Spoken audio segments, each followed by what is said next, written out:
He's one of Britain's most successful actors. He's won 3 BAFTA awards for his roles in The Elephant Man, Midnight Express and The Naked Civil Servant. He's playing Quentin Crisp again over Christmas for the brilliant new ITV drama An Englishman in New York, and he's back on the big screen in January in 44-inch Chest. Would you please welcome Mr. John Hurt? Let's hear you. Come on.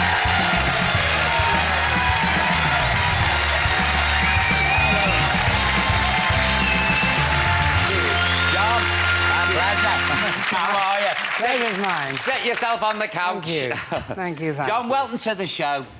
Did you enjoy the ballet the other evening? I did enjoy the ballet. I did, thoroughly. Isn't that funny that we should be sitting right smack next to each other? We went to see Swan Lake, Matthew Bourne's Swan Lake at Sadler's Wells, and I was sat next to John, and I sort of looked and I thought, oh, my Lord, it's John Hurt. It wasn't it glorious? I was thinking it's Paul O'Grady. I saw you give me a look when I was whistling. Yeah, yes, the good one. But, you know, you get funny looks in Covent Garden if you whistle. In an opera, you know, at the end. At the opera? Oh, yes. Yeah. But I think, no, I'm sorry, I've shown appreciation for these Not at that ballet, though. It's called for that. That's right, yeah. It did. It was. Now, I watched An Englishman in New York last night, the preview of it. It's glorious. It's good. Absolutely fabulous. Thank you. It's just got... how did it feel for you, returning to the role after 34 years? Well, it's a bit of a story, really, because when it was first mooted that I should do it, I was rather reluctant. Yeah. Because I thought, let sleeping dogs lie, you know, and you've done something which, over the years, has become a kind of seminal piece. You say, I don't really want to disturb it. Yeah. But then Brian Phillis wrote such a good script, and when Richard Laxton came on board as a director, and between them, they honed the script into something really very special. And I thought it would be mean-spirited, in a way, not to continue Quentin's story till his death, really. So it has a completely different feel to it, but it's. I think it's a good bookend, and I'm glad you feel what you feel. Yeah. How would you describe Quentin Crisp for those who don't know him? I mean, it's hard to, isn't it, really, to describe Quentin? Well, Quentin described himself as a self-confessed, effeminate homosexual for all the world to see. He also, I might say, he called me his representative here on Earth. So I was perfectly happy to be the Pope if he was going to be gone. But it's difficult to describe him better than that. He's a philosopher. Yeah. He's a very serious-minded man. He's extremely funny. He's very witty. He had a huge crusade, really, because he felt that. Quite rightly, that people were born homosexual, that they deserved to be treated as people.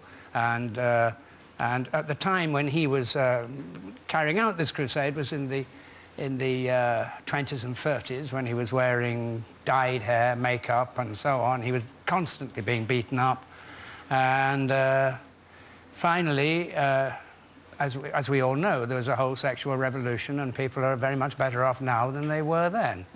And of course, this part of his story is when he went to New York. He took one look, apparently. Well, after he'd done The Naked Civil Servant, he'd become... I shouldn't be telling all these stories again. I'd go on forever, you know. No, go on. Please do. When he became famous after The Naked Civil Servant, he was invited to New York to do his one-man show, so off he trotted, took one look at the Chelsea Hotel and said, home. So he never came back again. And he lived then from 68 or 69, whenever it was when he went over, he lived to be 90. And so that's the bit that I've done. Now that I got to being 69, I played him till 90. Before, I was 35 and I played him till he was 68. So it was, I've been sort of over a period of 33 years. So I've been kind of inextricably bound up with him. Look, we've got a clip here now from The Englishman in New York. Watch this. Just watch and see. Fabulous. Thank you. I liked it very much. Mr. Hoffman is a brave man. A little different from the films of your youth. Well, the films of my youth were silent. Men were men and women were women. Romance still existed. Precisely because men were men and women were women. May I walk you home? Sadly, I cannot go home. I've been invited to a party. Oh, well, that sounds like fun. I know no one there, but I've been invited, so I shall attend. Well, if you want someone to go with you, I'm not doing much. Don't you perhaps have a friend at home? waiting, Mr. Steve? Well, I do live with my partner Simon, but he's, busy tonight, so... What a character. What a character, yeah. Now, Peanut in the new film, he's very different to Quentin, isn't he? Yes, I think you could say that he was probably diametrically opposed. Yeah. Now, this movie's all about infidelity.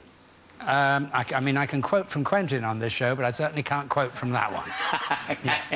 It's about infidelity, yes, and it takes place... It's written by the same boy as David Sintone, who wrote Sexy Beast. Yeah. And so it is in the same lingo. Anybody... I don't know if anybody saw that, Sexy Beast. Yeah. Terrific film. Yeah. But it's in very strong language indeed. But you have to get over that. You have to understand that it isn't language as such. It is the language. And if you treat it as the language, then you'll understand why it's written that way, because it couldn't be said any other way. Right. You couldn't. Otherwise, we'd still be watching it by Christmas. You know. Right, yeah. So it is. It's about infidelity, and it's about what happens, and it's kind of... I don't want to put anybody off with a word that people get frightened about, but it's kind of poetic. It's like very strong poetry. And it's a very powerful piece, and I thought it was a terrific piece when I first read it. And I think that it's been very well realised. You've got some fantastic lines in it. I mean, fabulous. All a little bit blue, I'm afraid, for tea time. But we can show you the trailer. Watch this. Liz, love, what's wrong? I've met someone else. What? It's not working between us. That's because you haven't been doing your bit. I don't feel the same as you. I just want to get out. Who is he? I want to know. Where do you think you're going? Tell me his name. Hello? Cole? Colin, what's happened? Hello. You proud of yourself? Was it worth it? You're in the worst possible place a man can find himself. Oh, fabulous. Look at this. You're one of my favourite movies. Well, it's a very creepy film. It makes Hannibal Lecter look like Noddy, as far as I'm concerned. It's 10 Rillington Place, with Richard Attenborough as Christie and you as Timothy Evans. Yes. That is possibly... It's one of the most moving performances, that. It's just the injustice of it. Yes. And it's so claustrophobic, that movie, as well, because most of it's shot in the house. In that tiny house, which was in existence. We didn't actually shoot it in that house. Yeah. It had already been... It wasn't called 10 Rillington Place anymore, anyway. It was called Ruston Close. Yeah. But it was demolished soon after we finished shooting, Yeah. and almost immediately after we finished shooting. But we used the house two doors down from it. God. So it was pretty spooky. And all the colours, the lino and the shades of brown and green and everything was heavy, heavy, heavy. I'll never forget your portrayal of Timothy Evans in the doc. That poor man, the frustration. Yeah. Just appalling, just appalling. But wonderful. It's a film, and I think, I'm going to watch this. And then after I've watched it, I think, why did I watch that? It's ruined me night again. Are you doing the next Harry Potter film? I've just finished. Oh, have you? I just finished pottering, yeah. Do you enjoy doing those films? Potted about for the last two. For the last two, yes. Yeah, they're fun to do. Yeah. They're fun to do. Yeah, they are. And but what's next? I didn't have... I wasn't working on them very long. No. Ollivander just sort of arrives in the first one, and then I had the next 6 off, and then I did the last 2.